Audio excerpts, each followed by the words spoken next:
I want you to close your eyes for just a moment. Take a deep breath and travel back in time with me. Can you smell the damp, sweet scent of a sudden summer rain hitting the hot asphalt? Can you hear the rhythmic clacking of wooden guitar sandals on the pavement? Or the distant, melancholic melody of the 5 o'clock chime floating over the neighborhood? If you grew up in Japan during the 1960s, 70s, or 80s, these sounds and smells are permanently etched into your soul. Today, we live in a world obsessed with safety, rules, and digital boundaries. But back then, life was raw, unregulated, and beautifully free. Today, we are going to look back at 20 things that were completely normal in our youth. Things that would be considered incredibly dangerous, shocking, or even outright illegal today. And please, stay with me until the very end, because the last memory we will visit is perhaps the most profound, a beautiful, intimate ritual of trust that I deeply miss in our modern world. Before we dive into those memories, let us think about how differently time flowed back then. In the Showa era, time was not something we constantly measured on glowing screens. It moved slower, with a quiet dignity. Waiting was a natural part of life. We waited for a pot of water to boil. We waited for a letter to arrive in the mail. And we waited at the station for a friend, simply trusting that they would show up because they gave their word. There is a common myth today that because we lacked smartphones and the internet, our lives were somehow poorer or more isolated. But you and I know the exact opposite is true. We were richer in the things that truly mattered. We had spontaneous conversations over garden fences. We had a profound reliance on our neighbors. The lack of modern conveniences forced us to interact, to look each other in the eye, and to share our burdens. Life might have been a little less safe, a little more chaotic, and certainly less sanitized, but it was incredibly rich in human connection. We did not need an app to build a community. We built it with our own hands, our shared laughter, and our open doors. And now, let us remember the thick, blue haze that used to fill almost every public space. If you traveled during the 1970s or 1980s, you surely remember the profound presence of tobacco smoke. Today, smoking is strictly regulated, hidden away in designated glass boxes, and heavily frowned upon in public. But back then, it was an entirely different world. You could light up a cigarette on a moving train, on an airplane flying thousands of feet in the air, or even in a hospital waiting room. Think back to the long rides on the Shinkansen, the bullet train. The carriages were divided, but the smoke knew no boundaries. You would settle into your plush seat, watch the countryside blur past the window, and breathe in a mixture of roasted green tea, soy sauce from a bento box, and the heavy, undeniable scent of tobacco. The armrests had built-in metal ashtrays, and the sound of them clicking open and shut was a constant rhythm of the journey. We did not think about health hazards or secondhand smoke back then. It was simply the smell of adulthood, the scent of your father coming home from a long day at the office, or the aroma of a late-night coffee shop where students debated philosophy. The shared act of offering a light to a stranger on a station platform was a quiet moment of connection that we have completely lost in our sanitized modern world. Do you remember the quiet thrill of running an errand for your father late at night? Today, selling alcohol or tobacco to a minor is a serious offense, tightly controlled by identification cards and strict laws. But in the Japan of our youth, it was a completely normal household chore. Your father would hand you a few heavy coins, perhaps a 100 yen piece and a 50 yen coin, and send you out into the dark street to fetch his evening beer or a pack of 7 stars. You would run in your slippers down to the local corner shop. The shopkeeper, who knew your parents, your grandparents, and probably your grades in school, would never dream of asking for identification. They would just smile, hand over the glass bottle of beer, and maybe give you a piece of cheap candy as a reward. There was a profound sense of safety in those dark streets. The neon glow of the tobacco stand sign served as a lighthouse in the neighborhood. We were trusted with adult responsibilities at such a young age, and the community watched over us as we carried those heavy glass bottles back home, feeling proud, grown up, and deeply embedded in the fabric of our town. Let us recall the smell of autumn evenings, a smell that is almost entirely banned in modern Japanese cities. I am talking about the backyard incinerators and the burning of fallen leaves. Today, waste disposal is a highly regulated, complex system of sorting plastics, burnables, and recyclables into specific colored bags, with heavy fines for breaking the rules. But back in the Showa era, almost every neighborhood, and sometimes every house, had its own small concrete or metal incinerator. In the late afternoon, as the air grew crisp, you could hear the crackle of fire and see thin plumes of white smoke rising above the tiled roofs. People would sweep up the autumn leaves, gather their household paper waste, and burn it right there in the garden. Children would gather around the fire to warm their hands. Neighbors would lean over the fences, chatting about the day while tending to the flames. We would even wrap sweet potatoes in aluminum foil and toss them into the dying embers. That slightly acrid, yet incredibly cozy smell of wood smoke and burning paper meant that the day was ending, that fathers were coming home, and that dinner was almost ready. It was a shared atmospheric ritual that tied the whole street together. Think back to the feeling of the wind whipping violently through your hair on a hot summer day. Today, seatbelt laws are strictly enforced, and children must be strapped into heavily padded car seats. But in the 1970s and 80s, riding in the open bed of a K-truck was the ultimate joyride. When a neighbor or an uncle needed to transport something, or if you were simply heading down to the local river for a barbecue, all the kids would pile into the back of the small pickup truck. There were no seats, no seatbelts, and absolutely no safety regulations. We would sit on the cold, ribbed metal floor, holding onto the low sides with our small hands, bouncing with every pothole in the dirt road. We felt like explorers conquering the world. We would wave at people walking by, watch the telephone pole zip past, and look up at the infinite blue sky. It was completely unregulated and undeniably dangerous by today's standards, but it offered a pure, unadulterated sense of freedom. That physical connection to the moving landscape, the thrill of balancing yourself as the truck turned a corner, is a visceral memory of youth that modern children, locked safely behind tinted glass, will never get to experience. Now, let us think about the absolute lack of privacy and the beautiful trust that came with it. Today, we lock our reinforced doors, install security cameras, and send a text message before we dare to visit a friend. But in the Japan of our childhood, the concept of a locked door during the day was almost an insult. Houses had sliding screen doors, the shoji or the glass doors of the engawa, which were left wide open to let the breeze in. Neighbors did not knock. They simply slid the door open, called out a cheerful greeting, and walked right into your entryway. It was completely normal for the lady next door to walk into your kitchen with a plate of homemade pickles or some extra vegetables from her garden. If you were not home, she would just leave it on the table. There was no fear of theft and no strict boundaries of personal space. The neighborhood operated as one large extended family.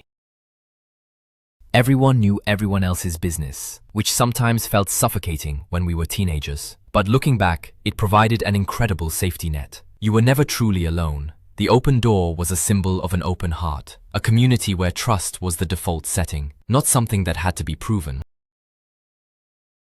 Do you remember the distinct, mournful sound of the small brass horn blowing in the early evening?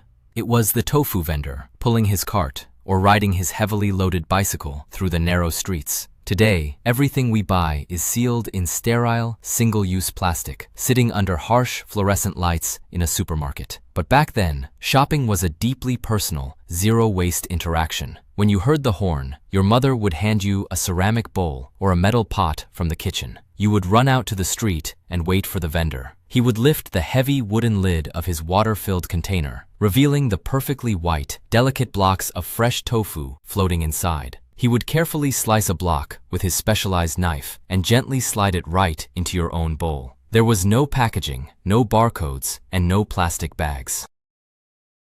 You carried the cold, heavy bowl back to your kitchen, being careful not to spill the water. It was the same for sake, where men would bring their own large glass bottles to the liquor store to have them refilled from a wooden barrel. This raw, direct transfer of food from the maker to the family was an intimate transaction built on mutual respect and a natural harmony with the environment.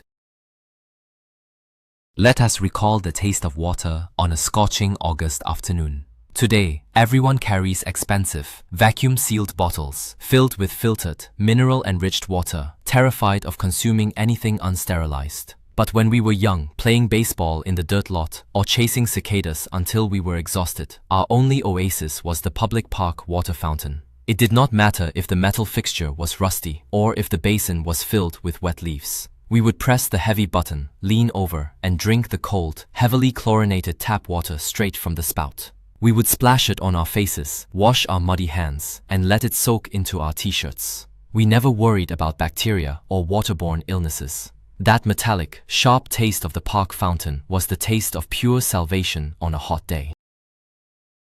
We shared the same spout with every other kid in the neighborhood, wiping it casually with the back of a dirty sleeve before taking a gulp. It was a testament to our robust immune systems and our carefree existence. We trusted the infrastructure of our city implicitly, and that simple act of drinking from a public fountain tied us to the earth and to each other in a very grounded way. Think back to the start of a new school year and the distribution of the class contact network. In the modern era of strict privacy laws and data protection, personal information is fiercely guarded. Sharing someone's address without consent is unthinkable. But in the Showa era, schools would print and distribute a mimeographed booklet to every single student. This booklet contained the full name, the exact home address, and the landline telephone number of every child in the class, and sometimes the entire school. We all had a copy. If you wanted to play with a friend, you just looked up their address and walked to their house. If you had a crush on someone, you would stare at their landline number for hours, building up the courage to dial the heavy rotary phone, terrified that their strict father might answer. This completely transparent sharing of personal information was necessary for the emergency contact network, where one mother would call the next in a chain. But it also meant there were no secrets. We knew exactly where everyone lived. It fostered a deep sense of accountability and community, because your life was quite literally an open book shared with your peers.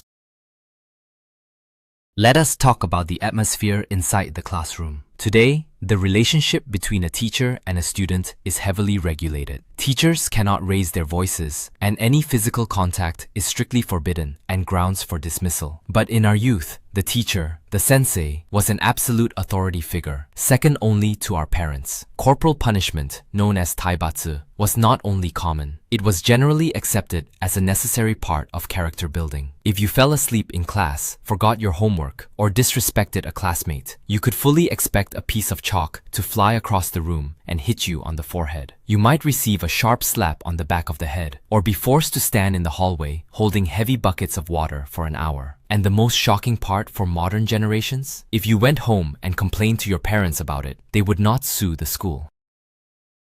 They would usually scold you again and apologize to the teacher for your bad behavior. It was a harsh environment, yes, but it was born from a place of tough love. We learned discipline, resilience, and a profound, perhaps fearful, respect for our elders that shaped our entire generation. Do you remember the sensory overload of riding a local train before air conditioning was standard? Today, train windows are permanently sealed shut, locking passengers in a climate-controlled, quiet environment. But back in the 1970s, train windows were meant to be opened. They were heavy, requiring a firm push with both hands to slide up or down. On a stifling summer day, the first thing you did when you boarded the train was heave that window open. As the train accelerated, a tremendous rush of hot, humid air would blast into the carriage. You could stick your head out slightly, though you were told not to, and let the wind roar in your ears. You could smell the distinct odors of the changing landscape. The smell of the salty ocean as you hugged the coast, the earthy scent of wet rice paddies, or the metallic, greasy smell of the industrial zones. The clatter of the steel wheels on the tracks was deafening, making conversation difficult, but nobody minded. We were physically connected to the journey. We felt the speed, we breathed the air of the towns we passed through, and we experienced the trip with all of our senses, not just as passive spectators behind a pane of glass. Let us travel back to the warm summer nights and the smell of gunpowder in the narrow residential streets. Today, setting off fireworks is highly restricted, limited to designated parks, specific times, and often requiring safety glasses and buckets of water. But in our childhood, during the Obon festival, or just a random August evening, the street right in front of our house became a chaotic, magical spectacle. Kids would buy cheap, loud fireworks from the local candy store. We would light Roman candles, spinning ground blooms, and crackling sparklers right on the asphalt, dangerously close to wooden houses, parked cars, and overhead power lines. The neighborhood would echo with loud bangs and brilliant flashes of light. Grandparents would sit on the porch, waving away the thick sulfurous smoke, watching us run around in the dark.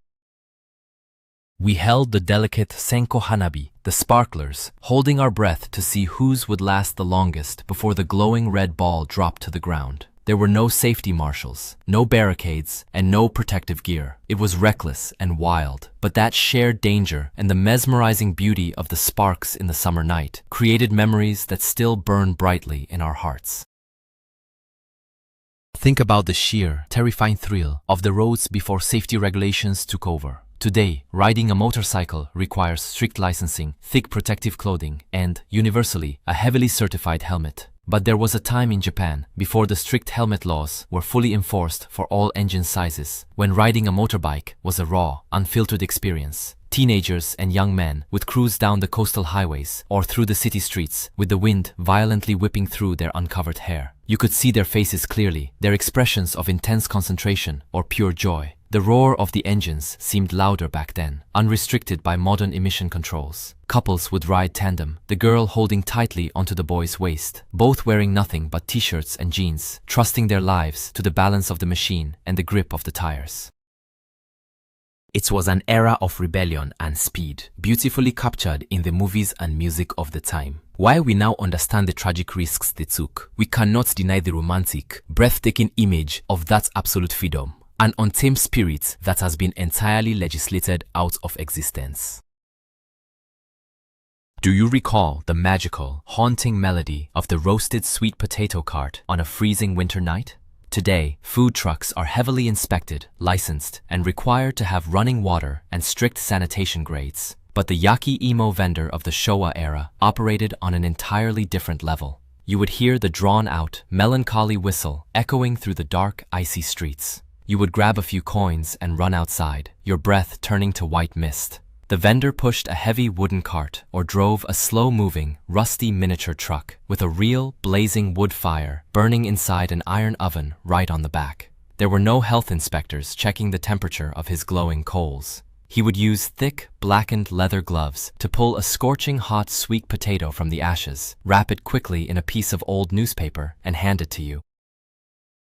The newspaper would be slightly warm and damp, smelling of ink and wood smoke. You would break the purple skin open, and the golden, steaming, incredibly sweet flesh inside was the best thing you had ever tasted. We ate it right there on the street, using it to warm our freezing hands. It was comfort food in its most raw, unregulated, and beautiful form.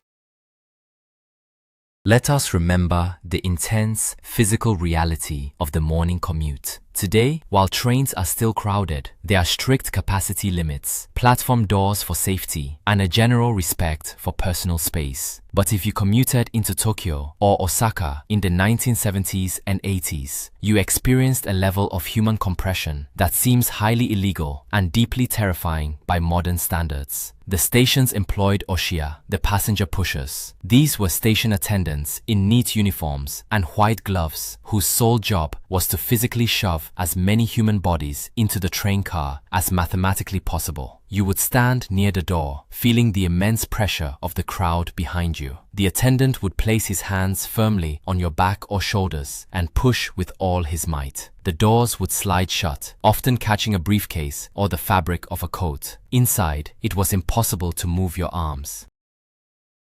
Your feet barely touched the floor. You were pressed face to face with strangers, breathing in the scent of wool suits, pomade, and stale coffee. There was no personal space, no fire safety limit that mattered. Just a collective, silent endurance as the train swayed toward the city. We suffered together, bound by the relentless rhythm of the economic miracle.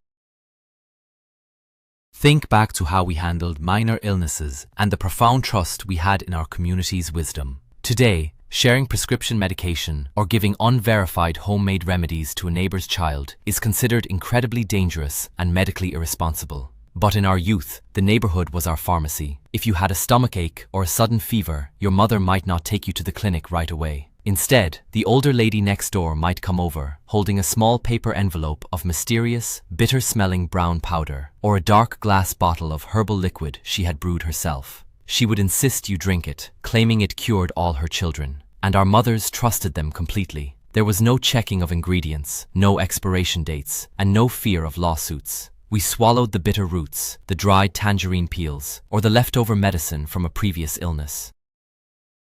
We relied on the collective, generational knowledge of the women in our street. This open sharing of remedies was a deeply intimate act of care. It showed that our health was not just a private matter, but something the entire community felt responsible for protecting. Do you remember the absolute autonomy we had as children? Today, parents are terrified to let their children out of their sight. Kids are tracked by GPS on their phones, scheduled into endless after-school activities, and driven everywhere. But in the Showa era, our parents opened the front door on a Saturday morning, and we simply vanished. We were told to come back when the streetlights came on, or when the neighborhood chime played at dusk. We spent hours exploring abandoned lots, catching crawfish in the muddy irrigation ditches, climbing tall cedar trees, and building secret bases out of scrap wood and rusty corrugated metal. We walked for miles without a single adult knowing where we were. We settled our own arguments, bandaged our own scraped knees, and learned to navigate the physical world through trial and error. It was a feral, magnificent independence. Our parents were not neglectful, they simply trusted the world more. They trusted that the community would keep an eye on us, and they trusted us to be resilient. That unsupervised freedom taught us street smarts, imagination, and a deep confidence that modern, heavily supervised children rarely get to develop. Let us revisit the magic of the department store rooftops. Today, commercial rooftops are locked up, restricted spaces governed by strict liability laws and high security fences. But when we were young, a trip to the local department store with our parents was the highlight of the month, primarily because of the roof. The top floor was transformed into a chaotic, wonderful, and mildly dangerous amusement park. There were mechanical rides, coin-operated pandas that moved with a jerky, terrifying motion, and small Ferris wheels offering sweeping views of the city. We ran around on the concrete, eating sticky cotton candy or shaved ice, entirely unsupervised, while our mothers shopped for clothes below. The safety railings were alarmingly low, and the rides were certainly not inspected to modern standards. But the atmosphere was electric. It smelled of fried yakisoba, exhaust fumes from the busy streets below, and pure excitement.